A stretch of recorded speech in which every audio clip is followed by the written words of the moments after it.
Welcome into Jags Now, presented by our wonderful friends over at Prize Picks.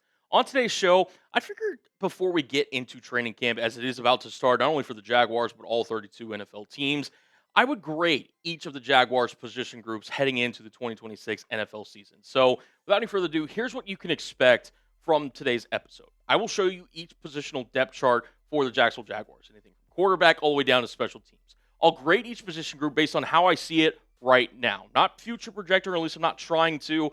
And if you guys want to, get in the comments and voice your opinion as we're kind of going through this. And if you hear a position group that I give a grade for that you disagree with, or maybe you do agree with, let me know down below in the comment section. Without any further ado, let's start out with the quarterback room for the Jacksonville Jaguars. And look, you got Trevor Lawrence, you've got Nick Mullins, Carter Bradley, and Joey Aguilar as your four quarterbacks that at least are on the 90-man roster at this current moment.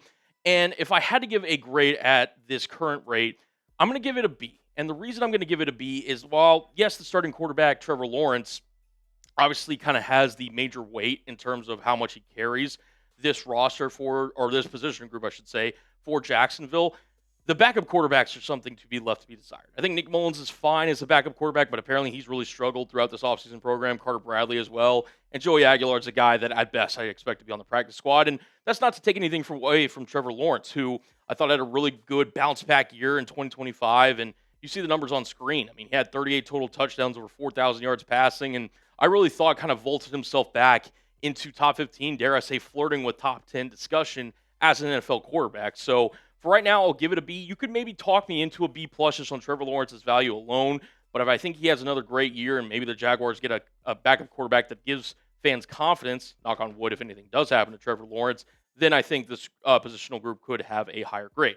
Let's go to the running back position now, where there's a little bit of shifting, right? No longer Travis Etienne as he is headed off to New Orleans. Basil Tootin is assuming the RB1 role alongside Chris Rodriguez. You got LaQuinn Allen there, and then you got DJ Dallas, Jamari Taylor, and Amir Abdullah at this current moment. And if I'm giving a grade, just because of the lack of experience, the lack of, hey, these guys have contributed in terms of, committee backfields, but as a unit, how much confidence do they inspire?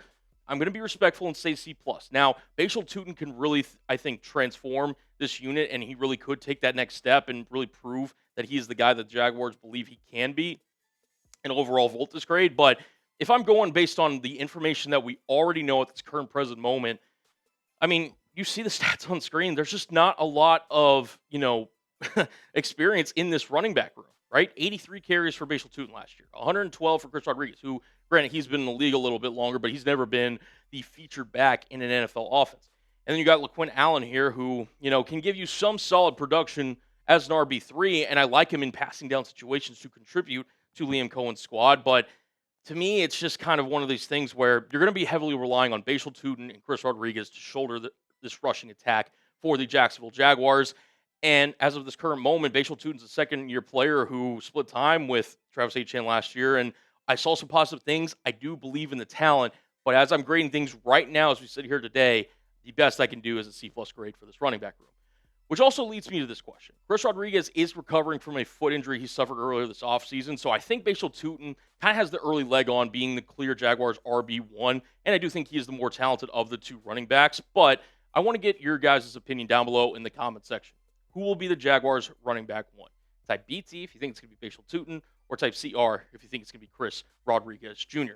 We will get into the rest of the position groups here for the Jacksonville Jaguars, but we would not be able to do today's show without our wonderful friends over at Prize Picks. Today's show is sponsored by Prize Picks, America's #1 sports picks app. Baseball is well underway, along with a ton of other sports that you can cash in with on Prize Picks. Football is right around the corner, so make sure you're locked in with Prize Picks. And Prize Picks is the best place to win cash while watching sports. Prize Picks is available in most states, including California, Texas, and Florida. And you guys can even follow me on the app if you want, and follow all of my lineups at CullenBro21. And you can even do season-long football lineups, as we are not quite to the season just yet. But this is a little two-player lineup that I've got as an example, a $20 lineup to win 60. Give me the more on Trevor Lawrence's passing yards. I think he is going to hit that this season for Jacksonville. And then Tyrell McMillan, they're already talking about how they're going to use him differently in Carolina. Give me the more on his receiving touchdowns. I think he's the clear #1 option for them. That is a $20 lineup to win $60. Guys, if you haven't heard already, we've got a new user offer alert.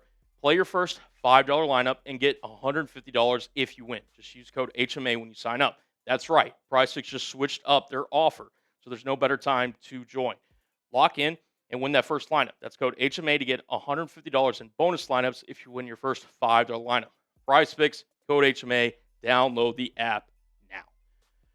Getting in to the wide receiver room for the Jacksonville Jaguars, and to me, this is one of the most interesting talked about rooms, not just from a Jaguars perspective, but I feel like from a national perspective, right? Whether it's fantasy football or whether it's how Brian Thomas Jr., how he could potentially bounce back. Does Parker Washington continue to ascend? What is Jacoby Myers' role? And of course, the former number 2 overall pick himself, Travis Hunter, not to mention the couple of rookies that the Jaguars I think will also have contribute as well.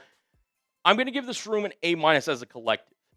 I think if the Jaguars had a clear-cut, bona fide wide receiver one that at least you felt like, hey, right now based on there's no question in terms of the level of production, the level of talent that you're getting on a week-to-week basis, I think this grade could be higher. But I think A- is fair for the collection of talent that's in this wide receiver room. And one of the big talking points, right, is who is going to be the wide receiver one for the Jacksonville Jaguars. And these are really the two names. With respect to Jacoby Myers, because I think on any given Sunday, he can shoulder the workload if necessary, but he is getting up there in age. And that is between Parker Washington and Brian Thomas Jr., who, BTJ, we've talked about it, came off a not-so-great year in 2025 after a really impressive rookie campaign, whereas Parker Washington, especially towards the back half of the year and really that last month, stock just continues to climb.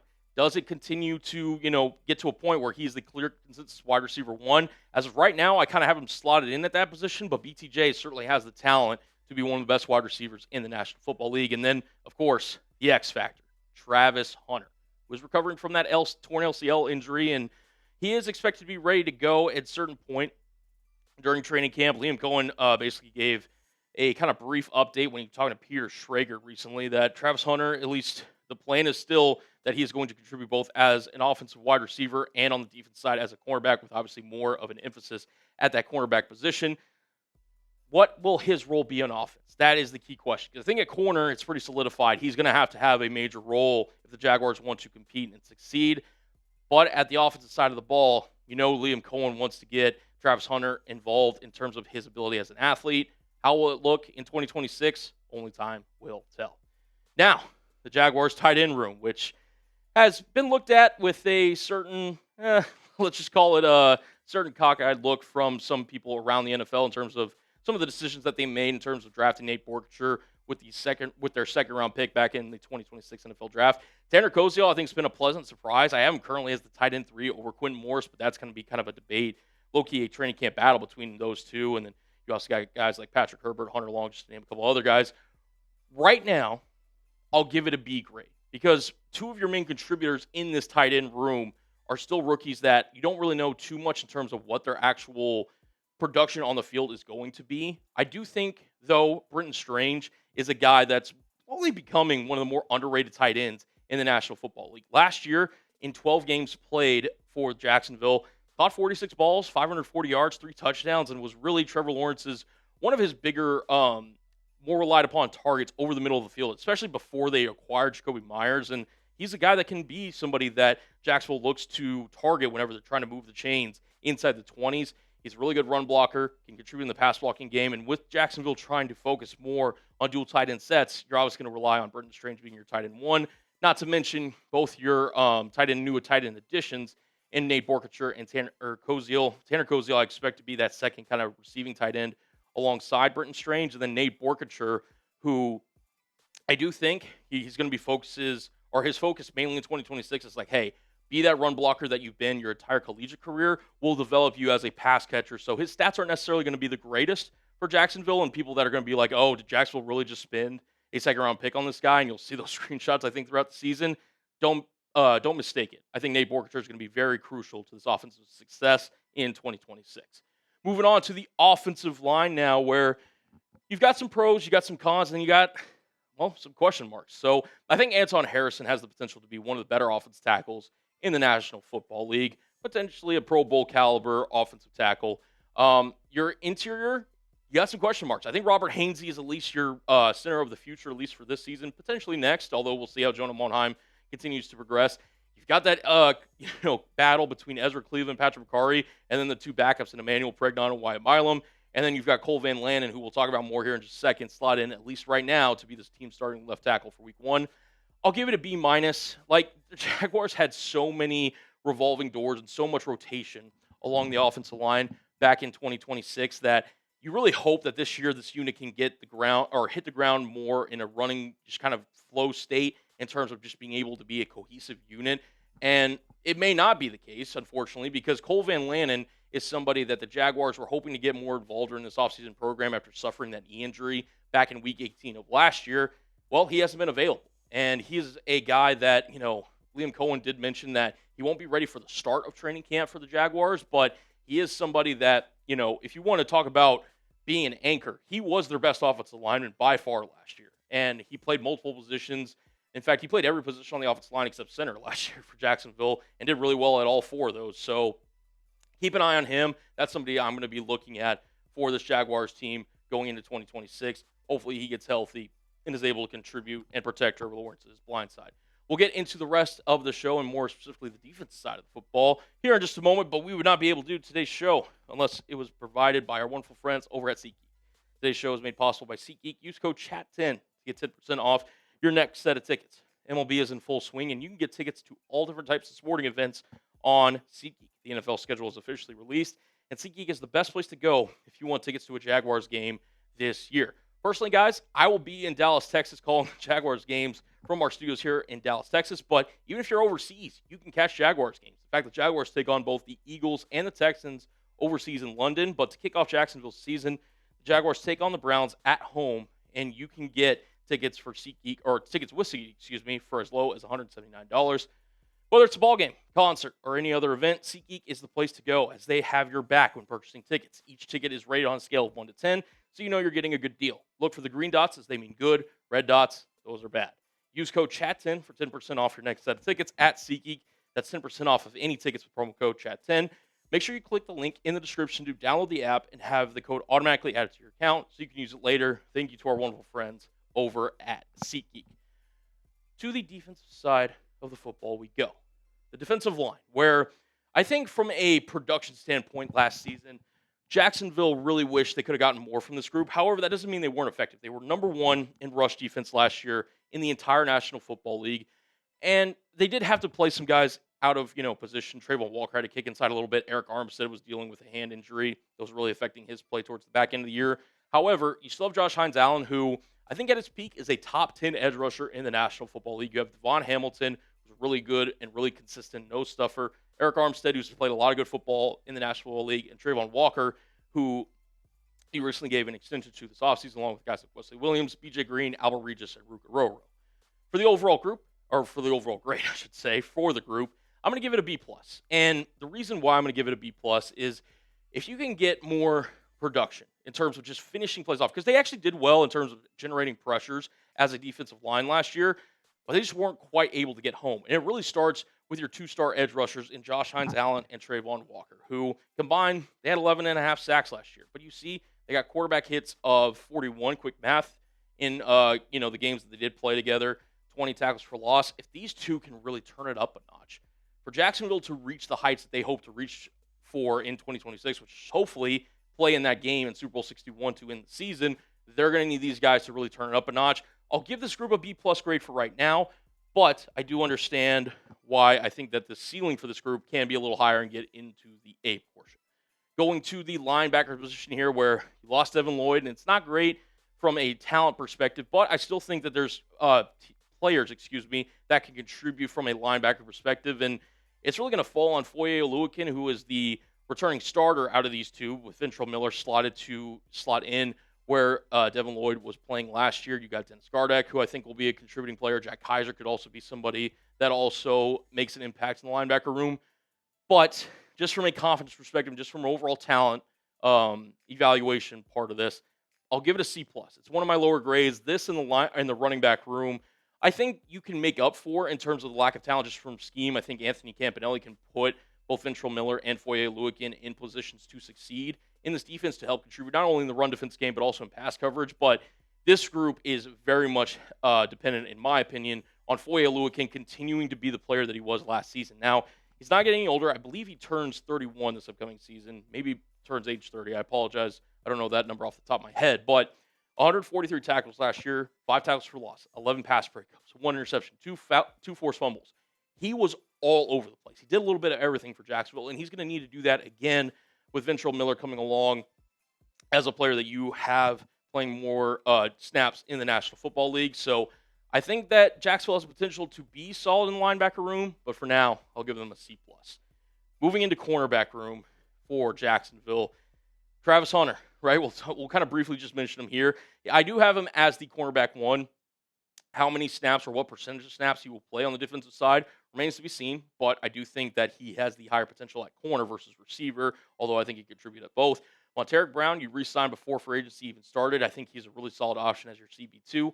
Jordan Lewis, you basically essentially get to reinsert him into this Jaguars team after he missed most of last season with a foot injury. Still have Christian Braswell and Jarrian Jones, who I think will be a big factor as well. I'll give this group a B- just because I'm not sure the type of player you're getting in Travis Hunter just yet. Montaric Brown, I do think it's solid, but I don't think he has the highest ceiling in terms of being a really capable cornerback in this league. Now, it doesn't mean that him and Jarrian Jones didn't produce last season. I mean, if you just look at their numbers, these were 2 of the more underrated cornerbacks in the National Football League last year. I mean, Montaric Brown, former 7th-round pick. I mean, the fact that he was asked to take on opposing teams' number 1 wide receivers on a consistent basis, he delivered 75.5% coverage grade. And then Jarrian Jones, whether he was forced to play outside, whether he was forced to play in the nickel, he did it all for Jacksonville. Had 3 interceptions, 6 tackles for loss, and had a 78.7 coverage grade. I want to say he was like top 6 in terms of PFF, in terms of graded out corners. So that's going to be really important for Jacksonville for these guys to continue to ball, especially when Jarrian Jones gets that opportunity. But Jordan Lewis is also a guy that I think if you're Jacksonville, you sign him to be kind of that for sure nickel cornerback that has played a lot of football in the National Football League, spent his previous entire career with the Dallas Cowboys before he joined the Jacksonville Jaguars last season. He's still a guy that I think is a veteran leader when Jacksonville is trying to make and win these games in the future. I think is going to play a crucial part in being that somebody that in the secondary Anthony Campanelli can lean on. So I have him being a X factor for the secondary, and I think he will produce as he has in his career. Moving to safety now, where at least at this current moment, I have Eric Murray slotted in as a starting free safety. Antonio Johnson is this team's starting strong safety after his really kind of breakout season last year for Jacksonville. Jalen Husky, what will his role be as a rookie? Caleb Ransall, could he potentially challenge for Eric Murray's starting position at free safety? And they got Rayon Lane, who is a really good special teamer as well. I'll give this group a B because I think if you're trying to rank in terms of what they are right now, B is a fair solid grade. They could very well be an A, pushing for even higher tier if Caleb Ransall is the type of player that Jacksonville believes he can be. But if not, Eric Murray is a guy that's been around the National Football League for a long time. And I think if nothing else, he's somebody that Jacksonville trusts back there to execute their defense from a free safety position. And obviously, Antonio Johnson with his play last year. If this is your 2 safety duo that you roll into 2026 with, you're not going to be mad about it. But that being said, I think Eric Murray is a position that Jacksonville wants to improve upon, which is why I think a guy either like Jalen Husky or Caleb Ransall could potentially push for some snaps there. And that brings us to Caleb Ransall, right? The former 3rd-round pick out of Tulane who missed the entire 2025 season with a foot injury. He is a guy that can play both at the nickel, he can play safety, he can play in the box. I mean, he really can be a do-it-all player for you. I think his probably best role is going to be at the free safety spot alongside Antonio Johnson, but he is a guy that we haven't seen a lot of, obviously, because, in 2025, he, got injured in the offseason program and just never quite was able to get it going last year. This year, he seems to be coming out more focused, and Liam Cohen's already raving about him. I can't wait to see how he contributes to Anthony Campanelli's defense. And then finally, last but not least, special teams. They obviously matter and can be a big part of winning football games. I'm not trying to be hyperbolic when I say this. This might be one of the best special teams units in the National Football League. Cam Little, I think, inarguably is a top 5, dare I say top 3 kicker in the National Football League, along with guys like Brandon Aubrey and Will Reichard. Logan Cook, I think if you want to call him a quote-unquote weak point of this special teams unit, he is one of the better punters in all of that. In terms of like top half punter in the National Football League, I think you can make an argument for top 10 punter Ross Mattisix, your reigning all-pro long snapper. Long snappers matter.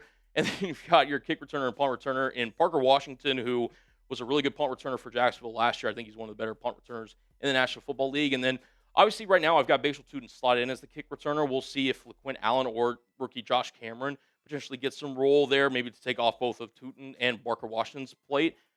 I'll say this. I got to give it an A+. Like, there's not much more you could ask for from a special teams perspective. And I do think that from a return perspective, whether it's Josh Cameron taking over, I think he'll probably be more as a punt returner duty with maybe LaQuint Allen taking over the kick return duties. So there is a little bit of that there, but I kind of trust them. Like, they did well in their special teams unit last year, and I only expect that to continue. And look, Cam Little last year, like I said, was one of the better kickers in all football. He was 30 of 34.